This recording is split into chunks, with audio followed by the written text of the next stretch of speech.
നമസ്കാരം. എന്തൊക്കെയുണ്ട് വിശേഷങ്ങൾ? എല്ലാവർക്കും സുഖം തന്നെയെന്ന് വിശ്വസിക്കുന്നു. ഞങ്ങളിവിടെ സുഖമായിരിക്കുന്നു. അപ്പോൾ സുഖമായിരിക്കുന്നു എന്ന് പറഞ്ഞാൽ പെടലി ഉളുക്കിയിരിക്കുകയാണ്. അപ്പോൾ നമ്മുടെ മീശമാധവൻ സിനിമയിൽ കൊച്ചിൻ അനീഫയുടെ പോലെ പെടലി എന്നാണ് വിളിക്കുന്ന ഒരു അവസ്ഥ തിരിഞ്ഞ് അപ്പുറത്തോട്ട് തിരിയാൻ പറ്റില്ല. അപ്പോൾ ആ ഒരു അവസ്ഥയിൽ ഇരിക്കുന്ന സമയത്താണ് ഞാനിപ്പോൾ വീഡിയോ ചെയ്യുന്നത് കേട്ടോ. അതായത് ഇന്ന് ഞാൻ ചെയ്തിരിക്കുന്നത് നമ്മുടെ പത്തിരിയാണ്, നൈസ് പത്തിരി. നൈസ് പത്തിരി വീഡിയോ എനിക്ക് തോന്നുന്നു ഒരു 3 വർഷം മുമ്പ് ഞാൻ പോസ്റ്റ് ചെയ്തിട്ടുണ്ട്. അത് നോർമലായിട്ട് നമ്മൾ ട്രഡീഷണലായി ചെയ്യുന്ന രീതിയിലുള്ള നൈസ് പത്തിരിയാണ് പോസ്റ്റ് ചെയ്തിട്ടുണ്ടായിരുന്നത്. അത് ഒരുപാട് പേര് തയ്യാറാക്കി നോക്കി ഹിറ്റായുള്ള റെസിപ്പിയാണ്. പക്ഷെ ഇന്ന് ഞാൻ ചെയ്തിരിക്കുന്നത് ഈസി ആയിട്ട് ഏതൊരു കുട്ടിക്കും ചെയ്യാൻ പറ്റുന്നത്. ഞാൻ എന്നും പറയുന്നുണ്ട് കുട്ടി എന്നുള്ളത് റിപ്പീറ്റേഷൻ എനിക്കറിയാം, പക്ഷെ കുഴപ്പമില്ല, അത് കുട്ടിക്കും ചെയ്യാൻ പറ്റുന്ന റെസിപ്പി ആയിട്ടാണ് വന്നിരിക്കുന്നത്. അതായത് നമ്മൾ കഴിഞ്ഞ ദിവസം ഞാൻ പോസ്റ്റ് ചെയ്യുന്നുണ്ടായിരുന്നില്ല ഇടിയപ്പം, അതേ പ്രോസസ്സിലെ അതേ പ്രൊസീജിയറിൽ തന്നെ ചെയ്തിരിക്കുന്നത്, പക്ഷെ ചെറിയ ചെറിയ മാറ്റങ്ങളുണ്ട്. അപ്പോൾ ഒരുപാട് പ്രാവശ്യം ഞാൻ ചെയ്ത് നോക്കിയിട്ട് പെർഫെക്റ്റ് ആയി ഉറപ്പ് വരുത്തിയതിന് ശേഷമാണ് ഞാൻ വീഡിയോ ഇട്ടിരിക്കുന്നത് കേട്ടോ. അപ്പോൾ നിങ്ങൾക്ക് ധൈര്യമായിട്ട് ചെയ്യാം. അതിനുശേഷം എന്ത് ചെയ്യണം, മാക്സിമം ഷെയർ ചെയ്യുക. അതുപോലെ തന്നെ ഉണ്ടാക്കി നോക്കിയിട്ട് മാക്സിമം ഫോട്ടോസൊക്കെ അയച്ചു തരാൻ ശ്രമിക്കുക. ഫേസ്ബുക്കിലും ഇൻസ്റ്റാഗ്രാമിലും അതുപോലെ തന്നെ മെയിലൊക്കെ ആയിട്ട് ഫോട്ടോസൊക്കെ കാണുമ്പോൾ നമുക്കൊരു സന്തോഷമല്ലേ. അപ്പോൾ ഞാൻ ഒട്ടും കത്തി വെച്ച് ബോറടിപ്പിക്കുന്നില്ല, ഒട്ടും താമസിച്ചിട്ട് നമുക്ക് എങ്ങനെയാണ് രുചികരമായിട്ടുള്ള ഈസി ആയിട്ടുള്ള കൈ കൊള്ളാതെ ഉള്ള ഈസി ആയിട്ടുള്ള നൈസ് പത്തിരി തയ്യാറാക്കാം എന്ന് നോക്കിയിട്ട് വരാം. ഓക്കെ, അപ്പൊ നമുക്ക് വളരെ ഈസി ആയിട്ട് പത്തിരി എങ്ങനെ തയ്യാറാക്കാമെന്ന് നോക്കാം. ഞാൻ കഴിഞ്ഞ ദിവസം പോസ്റ്റ് ചെയ്തിട്ടുണ്ടായിരുന്നു നമ്മുടെ ഇടിയപ്പം ഇല്ലേ, അതുപോലെയൊക്കെ തന്നെയാണ് ഞാൻ ചെയ്യുന്നത്. പക്ഷെ ഇടിയപ്പം ചെയ്തപ്പോൾ ഞാൻ കൂടുതൽ വെള്ളം എടുത്തിട്ടുണ്ടായിരുന്നു. ആ സെയിം പ്രൊസീജിയർ ഞാൻ നമ്മുടെ പത്തിരി ഉണ്ടാക്കാൻ ശ്രമിച്ചപ്പോൾ പാളിപ്പോയി, അത് ശരിയായില്ല, ഒട്ടിപ്പിടിച്ചു. അതുകൊണ്ട് ഞാൻ ഇപ്രാവശ്യം വെള്ളം കുറച്ച് ഉപയോഗിക്കുന്നുള്ളൂ കേട്ടോ. അപ്പോൾ ഈവൻ ഇടിയപ്പത്തിനാണെങ്കിലും 3 ഗ്ലാസ് വെള്ളം എടുക്കണമെന്നില്ല, 2 ഗ്ലാസ് വെള്ളം എടുത്താലും മതിയാകും. ഇവിടെ ഞാൻ ഇപ്പോൾ പത്തിരിപ്പൊടി, അതായത് വറുത്ത നൈസ് ആയിട്ടുള്ള പൊടിയാണ് ഉപയോഗിക്കുന്നത്. അത് ഒരു കടായിലോട്ട് നമുക്ക് ഇട്ട് കൊടുക്കാം. അപ്പൊ കഴിഞ്ഞ പ്രാവശ്യം ഇടിയപ്പം ഉണ്ടാക്കിയപ്പോൾ കുറെ പേര് ചോദിച്ചിട്ടുണ്ടായത് നോൺ സ്റ്റിക് പാത്രം തന്നെ വേണമെന്ന്. അങ്ങനെ നിർബന്ധമൊന്നുമില്ല, നമ്മൾ കണ്ടിന്യൂസ് ആയിട്ട് ഇളക്കി കൊടുത്തോണ്ടിരുന്നാൽ മതി. അടി പിടിക്കാൻ പാടില്ല എന്ന് മാത്രമേ നിങ്ങൾ ശ്രദ്ധിച്ചാൽ മതി കേട്ടോ. ഇതിലോട്ട് നമുക്ക് ഒരു 1/4 ടീസ്പൂണോളം ഉപ്പ് ചേർത്ത് കൊടുക്കാം. പിന്നെ നമുക്ക് ചേർത്ത് കൊടുക്കേണ്ടത് 1.5 ഗ്ലാസ് വെള്ളം, നോർമൽ വെള്ളം, ചൂടുവെള്ളമല്ല, ഒരുപാട് തണുത്ത വെള്ളമല്ല, നോർമൽ ടെമ്പറേച്ചറിലുള്ള വെള്ളം 1.5 ഗ്ലാസ് കേട്ടോ, 1 ഗ്ലാസ് പൊടിക്ക്. അതിനുശേഷം നന്നായിട്ട് മിക്സ് ചെയ്ത് കൊടുക്കുക, കട്ടകളൊക്കെ ഒഴിവാക്കി കൊടുക്കുക. ഞാൻ പറഞ്ഞ പോലെ ഇടിയപ്പത്തിനാണെങ്കിലും ഈ 1.5 ഗ്ലാസ് വെള്ളം എടുത്താൽ മതിയാകും. പക്ഷെ അപ്പോൾ ലോ ഫ്ലെയിമിൽ തന്നെ ഇട്ട് നന്നായി കുക്ക് ചെയ്യണം. അധികം സമയം കുക്ക് ചെയ്താൽ മാത്രമാണ് റെഡി ആയിട്ട് വരില്ല, അല്ലെങ്കിൽ ഇങ്ങനെ ഒട്ടിപ്പിടിക്കുകയെ, അത് പ്രത്യേകിച്ച് ശ്രദ്ധിക്കണം കേട്ടോ. അപ്പോൾ ആദ്യം തന്നെ ഇത് ഞാനിപ്പോൾ തീയൊന്നും ഓൺ ചെയ്തിട്ടില്ല, അതിന് മുൻപായിട്ടൊന്ന് മിക്സ് ചെയ്തെടുക്കുകയാണ് കേട്ടോ. മിക്സ് ചെയ്ത് കൊടുത്തിട്ടുണ്ട്. അതിലോട്ട് നമുക്ക് 1 ടീസ്പൂണോളം വെളിച്ചെണ്ണ ഒഴിച്ചു കൊടുക്കാം. ഇനി നമുക്ക് തീ ഓൺ ചെയ്യാം. ലോ ഫ്ലെയിമിൽ ഞാൻ തീ ഓൺ ചെയ്ത് കൊടുത്തിട്ടുണ്ട്. കണ്ടിന്യൂസ് ആയിട്ട് കൈ വിടാതെ ഇളക്കി കൊടുത്തോണ്ടിരിക്കുക. പെട്ടെന്ന് തന്നെ ഇത് കട്ട പിടിക്കും. കട്ട പിടിച്ച് കഴിഞ്ഞാൽ പിന്നെ ചില ഭാഗത്ത് വേവും, ചില ഭാഗത്ത് വേവില്ല. അതുകൊണ്ടാണ് കണ്ടിന്യൂസ് ആയിട്ട് ഇളക്കി കൊടുക്കാൻ പറയുന്നത്. ഒരുപാട് പേര് ഇടിയപ്പം ചെയ്തിട്ട് ഫോട്ടോസ് അയച്ചു തന്നിട്ടുണ്ടായിരുന്നു, നന്നായി എന്ന് പറഞ്ഞു, എളുപ്പമായിരുന്നു എന്നും പറഞ്ഞിട്ടുണ്ടായിരുന്നു. അത് കേട്ടപ്പോൾ ഒരുപാട് സന്തോഷം തോന്നി. അപ്പൊ ഈ പത്തിരിയുടെ എന്ന് വെച്ചാൽ ഞാൻ ഉണ്ടാക്കിയ മറ്റേ പത്തിരിയായിട്ട് കമ്പയർ ചെയ്യാൻ പറ്റില്ല. പത്തിരിയാണ്, പക്ഷെ ആ ഒരു പത്തിരിയുടെ പെർഫെക്ഷനോ അല്ലെങ്കിൽ ടേസ്റ്റോ ഞാൻ വാഗ്ദാനം പറയുന്നില്ല, കാരണം അതുള്ളതാണ്, സത്യമാണ്. പക്ഷെ എളുപ്പത്തിൽ ചെയ്യാൻ പറ്റും, പത്തിരിയുടെ ടേസ്റ്റ് ഉണ്ട്, കുഴപ്പമൊന്നും ഉണ്ടാവില്ല. എന്തായാലും നിങ്ങളൊന്ന് ഒരു പ്രാവശ്യങ്ങളൊന്ന് ട്രൈ ചെയ്ത് നോക്കൂട്ടോ ഈ മെത്തേഡിൽ. പിന്നെ ചേച്ചി പറഞ്ഞു ആ പെർഫെക്റ്റ് ആണെന്നൊന്നും പറഞ്ഞു കഴിഞ്ഞാൽ ശരിയാവത്തില്ല, നമ്മൾ ഉള്ള കാര്യം ഉള്ളതുപോലെ പറയണല്ലോ. അപ്പം നന്നായിട്ടൊന്ന് കുറുകട്ടെ കേട്ടോ. നല്ല തിക്കായി വെള്ളമൊക്കെ വറ്റി വിട്ട് വരുന്ന ഒരു പരുവാവുന്ന വരെ കണ്ടിന്യൂസ് ആയിട്ട് കുക്ക് ചെയ്യാം.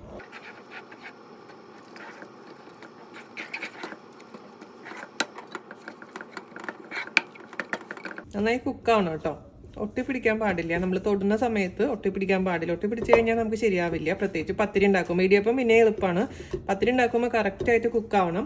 പിന്നെ ഞാൻ ഇടിയപ്പത്തിലും പറഞ്ഞിട്ടുണ്ടായിരുന്നു, ഞാൻ 2 ബാച്ചായിട്ട് ഉണ്ടാക്കുക. ഒരുപാട് പൊടി ഒരുമിച്ചിട്ട് ഇതേപോലെ ചെയ്യില്ല, അപ്പോൾ പിന്നെ കൈവേദനിക്കാൻ തുടങ്ങും. എനിക്ക് കാർപ്പൽ ടണൽ സെന്റർ ഉള്ള കാരണം ഒരുമിച്ച് എല്ലാം കൂടി ചെയ്യാൻ പറ്റില്ല. അപ്പോൾ ഓരോരോ ബാച്ചായിട്ട് ഇങ്ങനെ ചെയ്യും. ഇത് റെഡിയാക്കിയിട്ട് അടുത്ത് അടച്ചു വെക്കും. അടുത്ത ബാച്ച് ഇതേപോലെ 1 ഗ്ലാസ് എടുത്തിട്ട് ചെയ്യും. അപ്പോൾ നമുക്ക് ഒരു ഇതിൽ നിന്ന് ഒരു 15 എണ്ണൊക്കെയാണ് കിട്ടുക കേട്ടോ, 15 പത്തിരി. പിന്നെ നമ്മൾ ഉണ്ടാക്കുന്ന പത്തിരിയുടെ വലിപ്പം അനുസരിച്ച് എണ്ണത്തിൽ മാറ്റം വരും. ഏകദേശം റെഡി ആയിട്ടുണ്ട്. വിട്ട് കിട്ടുന്നൊരു പരുവില്ലേ, തൊട്ട് നോക്കുക, കയ്യിലൊന്നും ഒട്ടി പിടിക്കുന്നില്ല. പിന്നെ സ്റ്റിക്കി ആണെന്നുണ്ടെങ്കിൽ അതിൻ്റെ അർത്ഥം കുക്കായിട്ടില്ല എന്നാണ്. അപ്പോൾ കുറച്ചും കൂടെ നേരം കുക്ക് ചെയ്യണം. അപ്പം ഞാനിത് ഉണ്ടാക്കി 2-3 പ്രാവശ്യം ഉണ്ടാക്കി നോക്കിയിട്ടോ. അപ്പോഴാണ്, അതുകൊണ്ടാണ് ഞാൻ ഈ വെള്ളത്തിൻ്റെ അളവൊക്കെ കറക്റ്റ് പറയുന്നത്. ഞാൻ ആദ്യം 3 ഗ്ലാസ് വെള്ളം എടുത്ത് ഉണ്ടാക്കി നോക്കി, പിന്നെ 2 ഗ്ലാസ്, അങ്ങനെ 1.5 ഗ്ലാസ് എത്തിയപ്പോഴാണ് കറക്റ്റ് ആയത്. പിന്നെ ഇത് ഞാനൊന്നും കണ്ടുപിടിച്ചൊന്നും അല്ല കേട്ടോ, ഇത് ഒരുപാട് വീഡിയോസ് ഉണ്ട് നെറ്റിൽ. മാത്രമല്ല ഒരുപാട് കുട്ടികൾ എനിക്ക് ഷെയർ ചെയ്തിട്ടുണ്ടായിരുന്നു ഈ മെത്തേഡ്.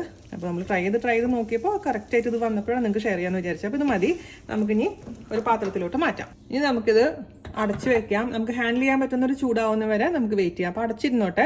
തുറന്നു വെച്ച് കഴിഞ്ഞാൽ ഇതിങ്ങനെ ഡ്രൈ ആയിട്ട് മാറും, കാരണം നല്ല കറക്റ്റ് വരും. നമ്മളിപ്പോൾ സാധാരണ പത്തിരി ഉണ്ടാക്കുന്ന രീതിയിലുള്ള പൊടിയുടെ ഒരു വേവ് ആയിട്ടുണ്ട്. നമുക്ക് അടച്ചു വെക്കാം കേട്ടോ.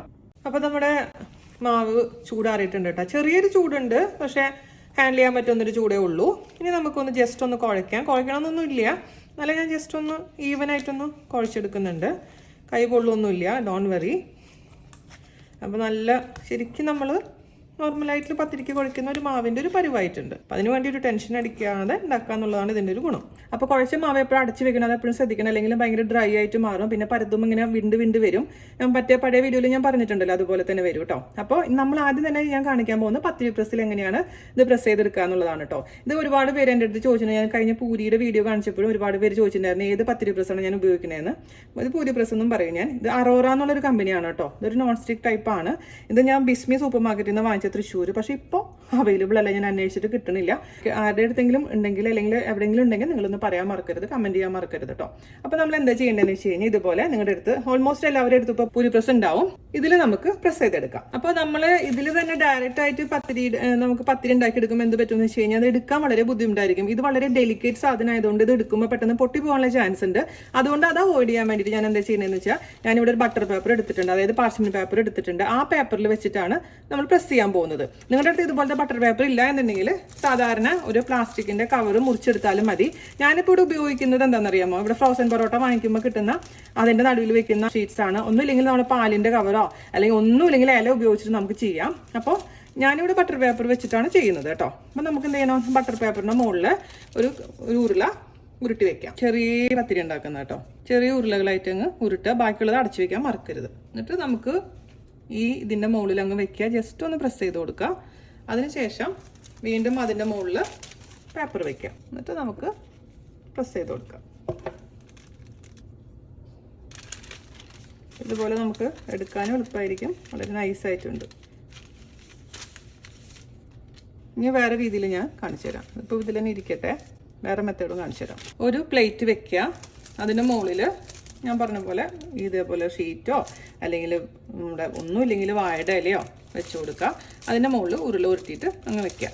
ഇങ്ങനെയൊക്കെ ചെയ്യുമ്പോൾ ഇച്ചിരി ചൂടുള്ള ഉരുളയായിരിക്കണം കേട്ടോ. ചൂട് കുറഞ്ഞു കഴിഞ്ഞാൽ ഇതുപോലെ പരത്താൻ പറ്റില്ല, പ്രസ് ചെയ്യാൻ പറ്റില്ല. കാരണം അത്രയും ആരോഗ്യം ഉണ്ടെങ്കിൽ മാത്രമേ നമുക്ക് നന്നായിട്ട് പരത്തിയെടുക്കാൻ പറ്റുള്ളൂ, പ്രസ് ചെയ്യാൻ പറ്റുള്ളേ. അത് ശ്രദ്ധിക്കുക. ഇതിൻ്റെ മുകളിൽ ഉരുള വെച്ചതിന് ശേഷം വീണ്ടും ഞാൻ നേരത്തെ കാണിച്ച പോലെ തന്നെ ഒരു ഷീറ്റ് വെക്കുക അല്ലെങ്കിൽ ഇല വെക്കുക. പൊരിച്ച പത്തിരിയുടെ വീഡിയോയിൽ ഞാൻ ഇത് തന്നെ കാണിച്ചിട്ടുണ്ടായിരുന്നു. ആ സെയിം പ്രൊസീജിയർ ചെയ്താൽ മതി. അപ്പോൾ ഒരു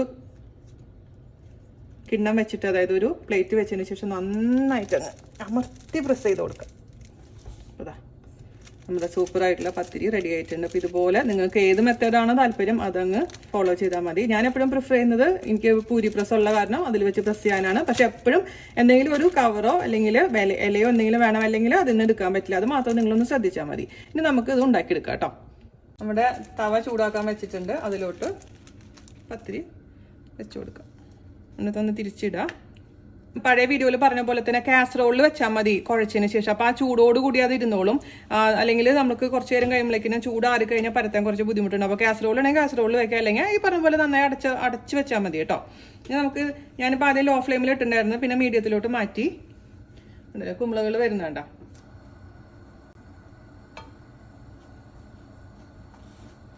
നോർമലായിട്ടുള്ള പത്തിരി ഈ കുക്കാവണേക്കാളും ഒരു ഇച്ചിരി സമയം കൂടുതലെടുക്കും ഈ പത്തിരി കുക്കാവാൻ. അത് മാത്രം നിങ്ങളൊന്ന് ശ്രദ്ധിച്ചാൽ മതി കേട്ടോ. ചെറിയൊരു ഗോൾഡ് കളർ ഡോട്ട്സ് വരുന്ന സമയത്ത് നമുക്കിത് എടുക്കാം. ഉണ്ടാക്കിയ പത്തിരി നമുക്ക് കാസറോളിലോട്ട് മാറ്റാം.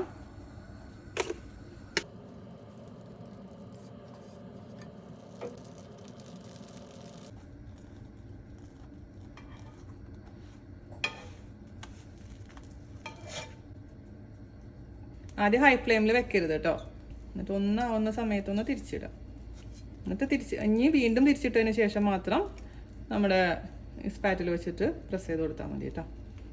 ഞാൻ കൈകൊണ്ട് ചെയ്യണമെന്ന് വെച്ചാൽ നിങ്ങൾ കൈകൊണ്ട് ചെയ്യരുത് കേട്ടോ. അപ്പോൾ ഇതുപോലെ തന്നെ എല്ലാം ഉണ്ടാക്കിയെടുക്കട്ടെ. ഞാൻ അവസാനം എത്ര എണ്ണം നമുക്ക് കിട്ടിയെന്ന് പറഞ്ഞുതരാമേ. പിന്നെ ഞാൻ പറഞ്ഞില്ലേ, നമ്മൾ ഉണ്ടാക്കുന്ന ഇതിൻ്റെ സൈസ് അനുസരിച്ച് എണ്ണത്തിൻ്റെ വ്യത്യാസം വരും. ഇപ്പോൾ വലുതാക്കി ഉണ്ടാക്കുകയാണെങ്കിൽ 10-12 ഉണ്ടാവുള്ളൂ, ചെറുതാക്കി ഉണ്ടെങ്കിൽ 20-25 ഉണ്ടാവും. അത് ഡിപ്പെൻസ്. അപ്പോൾ അതുപോലെ തന്നെ മൊത്തത്തിൽ ഞാൻ ഉണ്ടാക്കട്ടെ കേട്ടോ.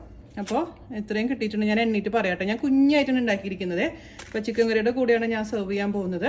ഫോട്ടോ എടുത്തതിന് ശേഷം കൊണ്ടുവരാം. അപ്പോൾ ഇതാ ഞാൻ ഫോട്ടോ എടുത്ത് കൊണ്ടുവന്നിട്ടുണ്ട് കേട്ടോ. ഫോട്ടോ എടുത്ത് കൊണ്ടുവന്നപ്പോൾ തന്നെ ഇതേപോലെ തന്നെ കാസറോളിലാക്കി. പിന്നെ നിങ്ങൾ നോക്കുമ്പോൾ ഭയങ്കര റഫായിട്ട് പോലെ തോന്നുകയാണെങ്കിൽ എന്ത് ചെയ്യേണ്ടതെന്ന് വെച്ചാൽ ജസ്റ്റ് ഒന്ന് ആവി കയറ്റുക. നമ്മൾ ഇഡ്ഡലി തട്ടിൽ വെച്ചിട്ട് ഒരു 2-3 മിനിറ്റ് ആവി കെട്ടി കഴിഞ്ഞ് ഇങ്ങനെ പൂ പോലെ ഇരിക്കും. എത്ര കട്ടിയുള്ള പത്തിരി ആണെങ്കിലും അങ്ങനെ ചെയ്താൽ മതിട്ടാ. ഈവൻ ഇടിയപ്പാണെങ്കിലും അങ്ങനെയാണ് ഞാൻ ചെയ്യാറുള്ളത്.